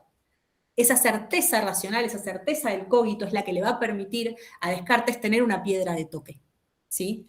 Y ser en ese sentido, ¿sí?, como decíamos en el título de nuestro taller, que no sé para qué me hice la que lo iba a repetir porque se me acaba de ir, pero es como inicio de la filosofía moderna, ¿sí? La filosofía moderna como ese modo del pensar y del considerar el conocimiento fundado en el pensamiento, fundado en la razón, fundado en la subjetividad racional. La modernidad es el momento en el que se está constituyendo, ¿sí?, la razón subjetiva, ¿sí?, pero en el sentido de un sujeto racional, ¿sí?, el nuevo fundamento para distinguir qué es lo verdadero de lo falso será el pensamiento, será la razón a través de Descartes. Mucho habría que decir al respecto, hay muchos matices allí que señalar, pero yo quiero que nos quedemos con esto, con que Descartes llevó su ejercicio de la duda extrema, ¿sí?, pero encontró una piedra que le permite, encontró el cimiento que él estaba buscando para construir sus nuevas verdades. Insisto, él pone en cuestión, él revisa, ¿sí?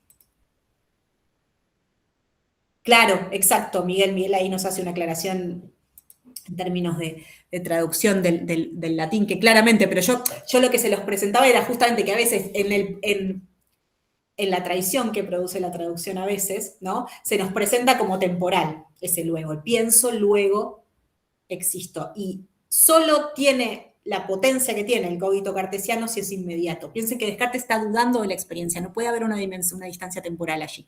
Es inmediato, es una evidencia racional, es a lo que se nos presenta claro y distinto a nuestro pensamiento.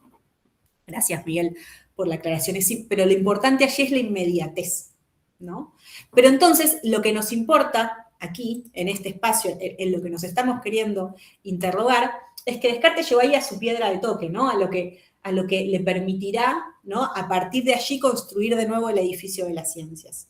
Y construirlo de un modo, ¿sí?, en sus términos, firme, sólido, ¿sí? Antes no lo era, por eso Descartes necesita encontrar este nuevo cimiento ya indubitable, ¿no? El cogito presenta una potencia, una certeza individuable. Pienso, existo. El pensamiento, la razón como primera certeza fundante de todo lo que existe, ¿sí? Exacto, es un ergo lógico, como nos dice Miguel, ¿sí? Como de hecho muchas veces se usa, ¿no? Ergo como consecuencia lógica. Pero yo se los quería mostrar como también muchas veces necesitamos revisar hasta nuestras propias interpretaciones, ¿sí?, de aquello que se nos presentó de una determinada manera, de una traducción que se nos presentó de determinada manera y la leemos al pasar y quizás no hacemos la salvedad de estas cuestiones. Gracias. Bien, entonces les decía, él llegó a su piedra de toque y por eso, ¿sí?, Descartes es el padre fundador, de nuevo, insisto, son fórmulas de manual, ¿no?, de la filosofía moderna. Pero a nosotras acá y a nosotros lo que nos interesa pensar es por qué también esa duda radical, hiperbólica, cartesiana, ¿sí?, puede ser también nuestro punto de partida pedagógico. ¿Lo es? ¿En qué sentido? ¿No? Pensando ahora sí, ¿no? Empezamos haciendo esta pregunta y ahora construimos, en términos cartesianos, un camino para ver a dónde nos conduce esa pregunta. Y a mí lo que me parece interesante es que nos interroguemos eso, ¿no? Primero, sí, si nos proponemos como un ejercicio de nuestra práctica pedagógica, de nuestra práctica docente, la duda, el hacer dudar, el hacer al otro poner en cuestión sus saberes previos, ¿no? Pero eso sería como un primer interrogante, si lo hacemos, si realmente lo consideramos parte de nuestras prácticas pedagógicas. Pero en segundo lugar, porque yo sospecho que a veces lo hacemos, ¿no? En segundo lugar, la pregunta es justamente, ¿con qué objetivo? ¿No?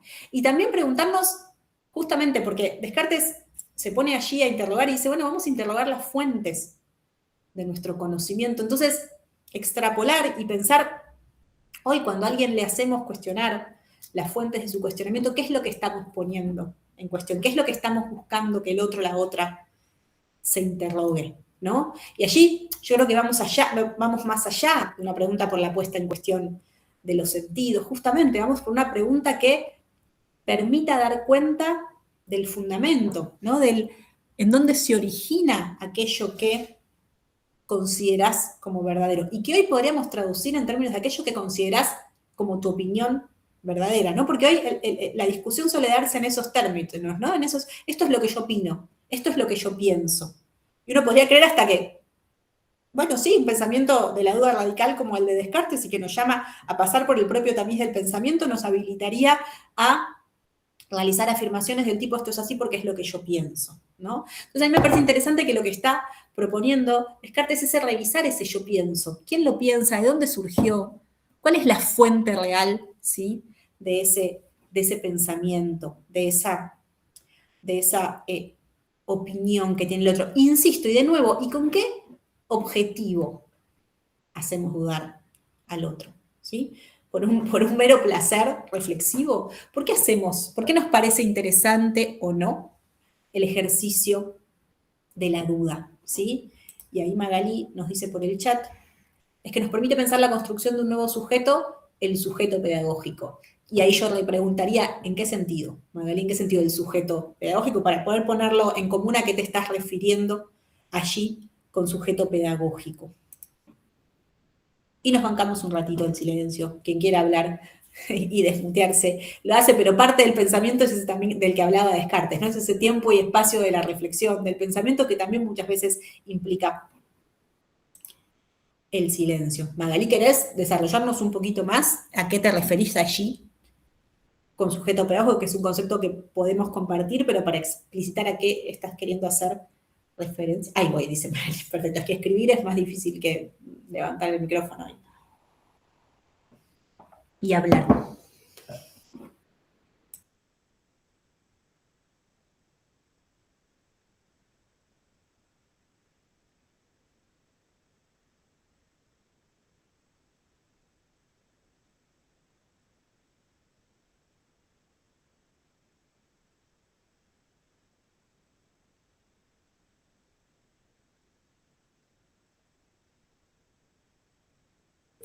Quien quiera aportar en este mismo sentido.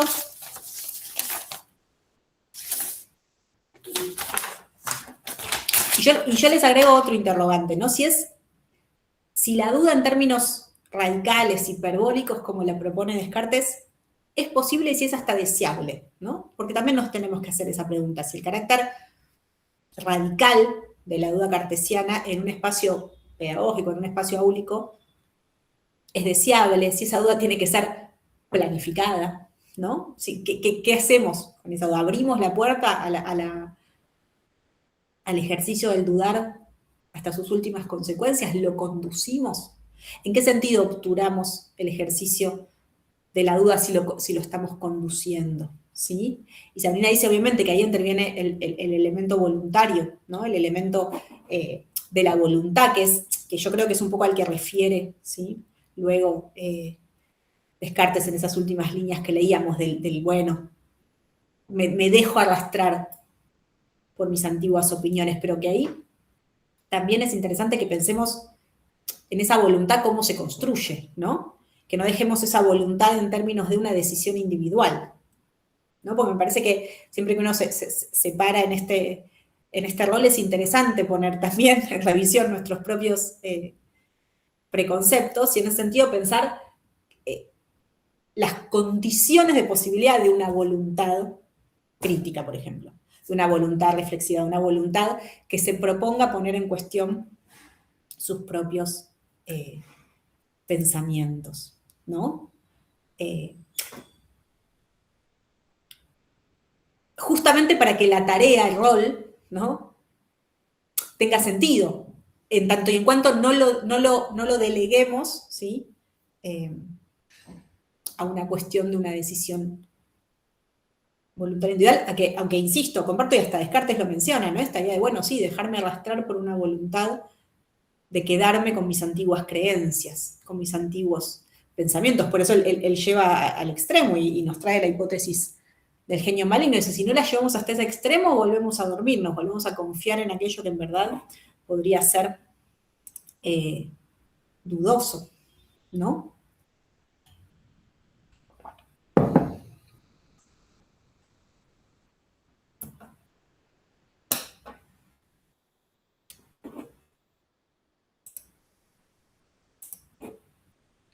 Yo la sigo esperando a Magali, pero no sé si tiene ganas de ampliarnos lo que quería proponer. No sé si alguien más en este sentido, esto le despierta alguna... Ah, bien. Ahí vino Magali.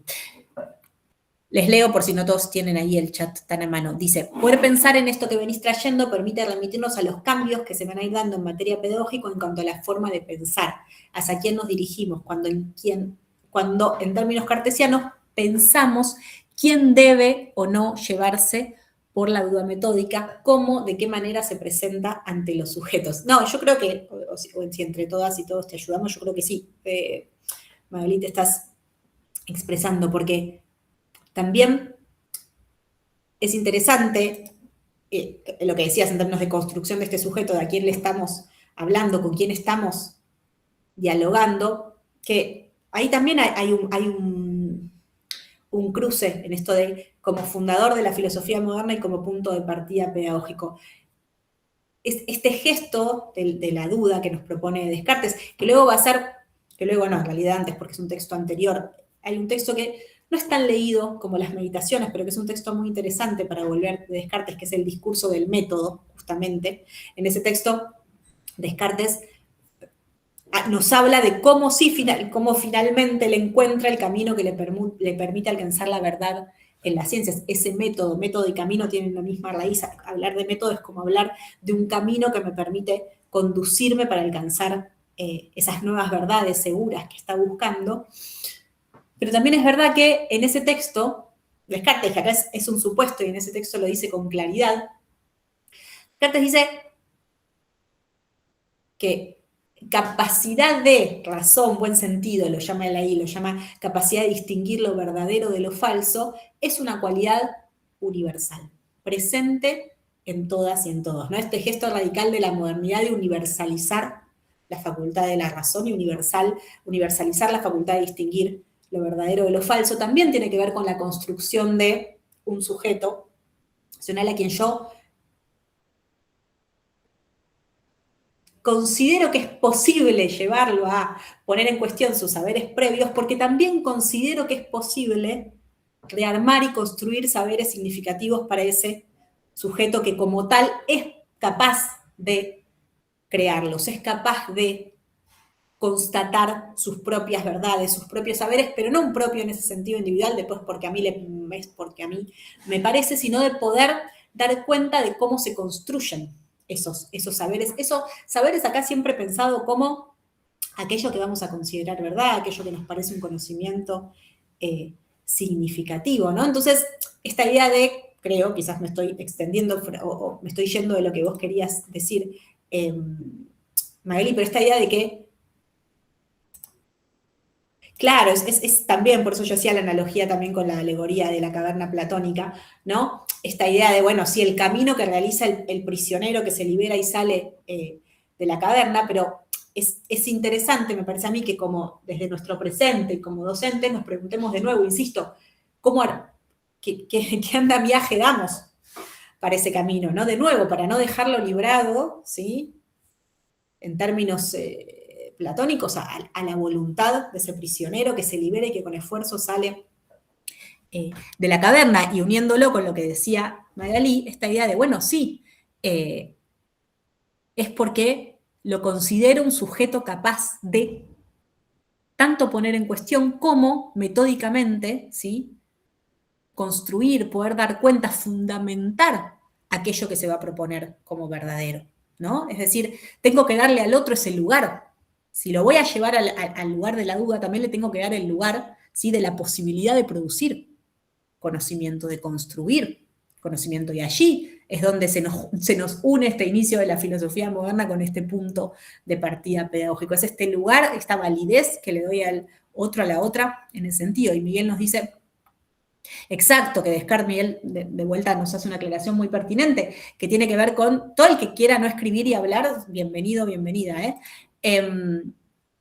decíamos entonces que en ese texto de Descartes, que insisto, no es tan revisitado como son revisitadas las meditaciones muchas veces, que se llama el discurso del método, él finaliza como si fuese una receta con sus 4 pasos, ¿sí?, que son muy generales, muy amplios, pero lo importante, lo interesante, ¿sí?, de la propuesta cartesiana, en tanto propuesta moderna que funda la modernidad, es la idea de conocimiento y en sentido de aquello que considero verdadero, será aquello de lo que yo pueda dar cuenta cómo llegué ahí, ¿no? Que yo pueda fundamentar. A mí me parece clave en estos tiempos la idea de que podamos pensar cómo fundamentamos aquello que afirmamos, ¿no? Y que no sea por la mera repetición pasiva y acrítica de aquello que escuchamos, que es lo mismo que en otros términos a Descartes lo llevó a la duda radical. Basta de aceptar lo que leí, lo que otros dijeron. Bueno, hoy sería basta de aceptar lo que escucho, lo que leo en una red social, ¿no? Sería como hacer ese paralelo, pero perdón, me quedé ahí con lo que decía Miguel primero, y justamente Descartes da 4 reglas muy simples, ¿sí? Partir de lo que me resulta evidente, separarlo en sus partes más simples, volverlo a sintetizar y hacer unas revisiones tan completas como pueda para demostrar cómo llegué a esa verdad. Más allá de esto que dije muy rápido, nos da un método, nos da una receta. ¿Y qué es lo que nos está diciendo con eso? Nos está diciendo aquello que le demos valor a algún grado, porque hoy día el término verdad pues, es poliformo, pero aquello que le demos algún grado de verdad, lo importante es que podamos dar cuenta de su construcción, de su proceso de construcción, ¿sí? Ahí radica una diferencia radical entre un pensamiento que funda la modernidad, que es aquel que puede ser, que será luego el conocimiento científico, el conocimiento legítimo, pero más allá de lo que podamos decir de eso, pero el conocimiento que puede dar cuenta de su legitimidad contra aquellas afirmaciones que no pueden dar cuenta de su legitimidad. Entonces, por eso la duda cartesiana, yendo al cimiento, yendo al fundamento, de nuevo, no va al contenido de lo que se dice, va al dónde se funda lo que se dice, ¿no? Y perdón, porque Sabrina decía otra cosa también, me cuesta dialogar con lo escrito, pero estoy haciendo lo que puedo. Dice, desde la educación que los estudiantes, sujetos de construcción de conocimiento, pueden dudar hasta de que los docentes expliquemos y se animen a buscar información y poder corroborar esa construcción. Claro, estamos hablando de eso, ¿no? De esta idea de, pero ahí a mí me parece, siempre siendo bien consecuente con la propuesta cartesiana, también interrogarnos a nosotros mismos, ¿no? Y eso, ¿no? Eso que vuelve a aportar Miguel, esto de, bueno, lo llevo a dudar, lo lleva al relativismo, hay que sistematizar en un momento, ¿no? O sea, si yo abro la puerta a la duda, pero sin un camino, sin que sea metódico, como propone Descartes, me puede llevar, como dice Miguel, al relativismo, nos puede llevar al escepticismo, a la ausencia de toda posibilidad de afirmar una verdad sobre lo que existe, ¿sí? Pero también ahí nos podemos preguntar, ¿no? ¿Qué lugar ocupa ahí entonces nuestro rol de conducción, nuestro rol de planificación? Porque estamos abriendo una puerta para la interrogación, pero la estamos abriendo para que luego se afirme aquello que nosotros ya afirmábamos como verdadero. Estamos apostando realmente a la construcción de una nueva verdad en ese intercambio que emerja, dejo interrogantes, que emerja de la duda que instauramos en el estudiante, es decir, es un gesto para construir aquello que de antemano ya sabíamos que íbamos a conducir, ¿sí? Es un gesto que admite, ¿sí?, la irrupción de algo nuevo en esa construcción que partió de la puesta en cuestión de lo previo. Insisto, comparto con Miguel que para no abrir esa puerta y frente a la responsabilidad que nos toca como docentes, somos los encargados, las encargadas de sistematizar, de cerrar. Y yo creo que en ese sentido, que la duda que nos propone Descartes sea una duda metódica y no sea una duda escéptica, sea una duda que nos conduzca a poder dar cuenta de cómo se construye un determinado conocimiento, resulta fundamental para nuestras prácticas contemporáneas. E insisto, resulta fundamental para salirnos, diría Miguel, de relativismos. Diríamos hoy, día de la posibilidad, perdón, y voy a hablar poco académicamente, de afirmar cualquier cosa, ¿no? Lo que nos está queriendo invitar es a la imposibilidad de afirmar cualquier cosa, pero no, desde el gesto cartesiano, no por seguir afirmando las verdades heredadas. Porque muchas veces afirmar cualquier cosa es seguir afirmando las verdades heredadas de distintas maneras, pero heredadas al fin. Sino poder dar cuenta del fundamento, de los cimientos, de la legitimidad, ¿sí? Claro, totalmente, dice Miguel. Miguel, no sabemos exactamente cuál es la disciplina en la que te desempeñas, pero dices que hay cosas de las que no se puede dudar. Las cosas, si las suelto en el aire, caen, ¿no? La ley de gravedad sigue dando cuenta de lo real. La Tierra es redonda, ¿no? No hay duda, los dinosaurios existieron. Es que ese es el punto. Vean, perfecto, Miguel, claramente. Entonces, la idea es que un pensamiento como el cartesiano, al llevarnos a revisar de dónde emergen, ¿sí?, nuestras propias opiniones, nuestros propios pensamientos, es un pensamiento, es un camino, es una duda metódica, es una duda que nos propone un método para poder afirmar con certeza, ¿sí?, cosas como que los dinosaurios existieron o que el terraplanismo no tiene fundamento, ¿no? Me parece que lo que nos dan este tipo de autores, ¿sí? Y este ejercicio de una duda metódica son herramientas pedagógicas, ¿sí? Para oponernos, ¿sí? A ese forma del pensamiento que en términos cartesianos sería irreflexivo, irracional, sería aquel pensamiento que no se pone en duda, y en tanto que no se pone en duda, no puede dar cuenta de sus cimientos, no puede dar cuenta de sus fundamentos, no es un conocimiento capaz de ser legitimado, ¿sí? Y creo que hoy, más que creo ahora ya hablando a términos personales, pero personales que emergen de lecturas y reflexiones, es una tarea que nos convoca, que nos interpela. Creo yo, no sé qué les pasa a ustedes en el aula, pero es una tarea que nos interpela, ¿no? El poder ofrecer herramientas que sin la repetición de citas de autoridad, que podríamos ir a otros modelos pedagógicos que tengan que ver con eso, ¿sí? Sino que justamente a través de la crítica, de la duda, de ese ejercicio, ¿sí? Que es interesante, y que muchas veces es el que conduce a ciertas afirmaciones relativistas, poderle conducirlo, ¿sí? A la construcción de verdades significativas, e insisto, el gesto radical más importante de Descartes es con esta capacidad de dar cuenta de poder demostrar, de poder ser demostrado, ¿no? Por eso yo decía que a mí me parece, y con eso te quería como cerrar lo que estamos conversando en ese sentido de esa tarea de cerrar y sistematizar que tenemos quienes conducimos una conversación, ¿no? Esta idea de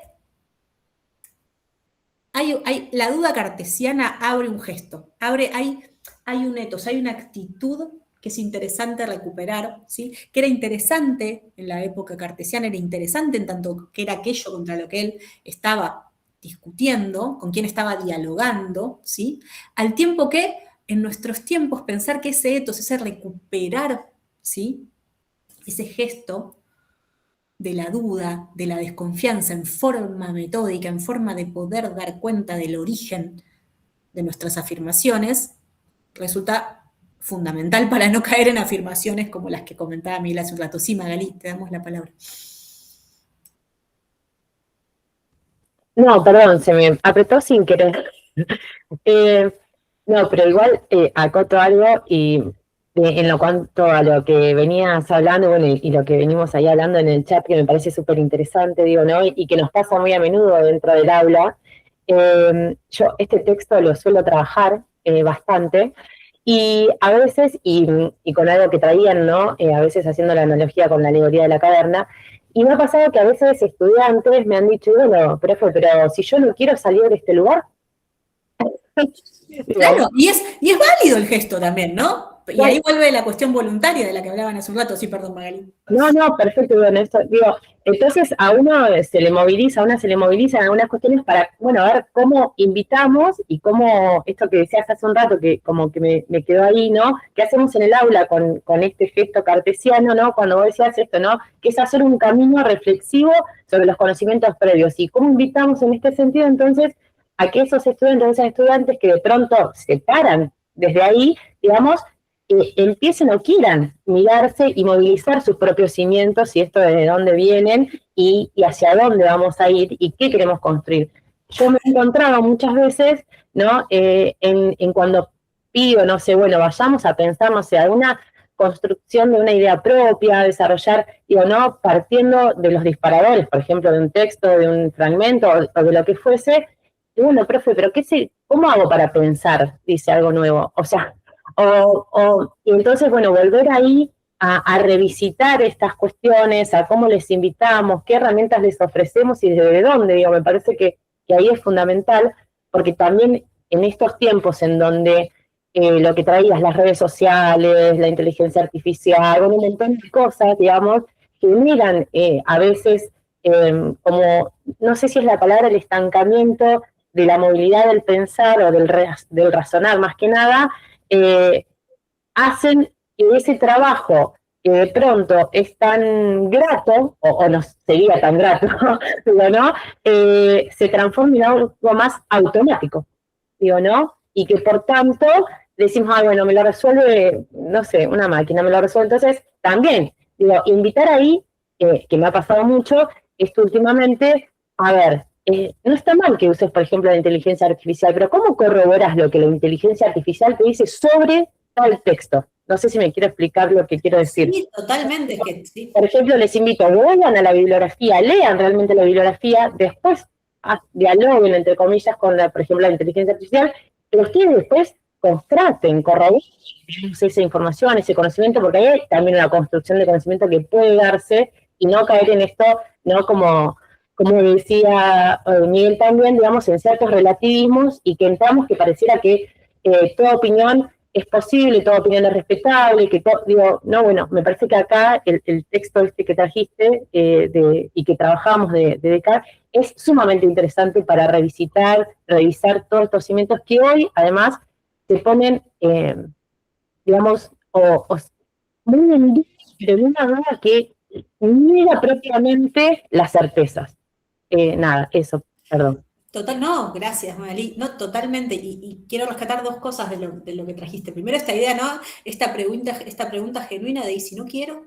¿No? Y ahí esta necesidad de ofrecer una red que permita construir a partir de allí, ¿no? No digo que sea tarea fácil, pero por eso digo como, bueno, pero usted me está sacando de acá, ofrézcame algo, ¿no? No me saque de acá sin ofrecerme otra cosa, ¿no? Y en ese sentido es interesante el camino de Descartes. Dice, sí, vayamos hacia el camino de poder dar cuenta, y esto mismo que decías, como, bueno, el problema, así como Descartes se aceptaban irreflexivamente las citas de autoridad, bueno, aceptar irreflexivamente lo que la IA nos diga, bueno, la idea del el diálogo, el trabajo reflexivo con eso, el poner en cuestión, pero qué tarea difícil, la de mostrar lo gratificante de esa tarea, ¿no? Porque también reconozcamos, no siempre es gratificante.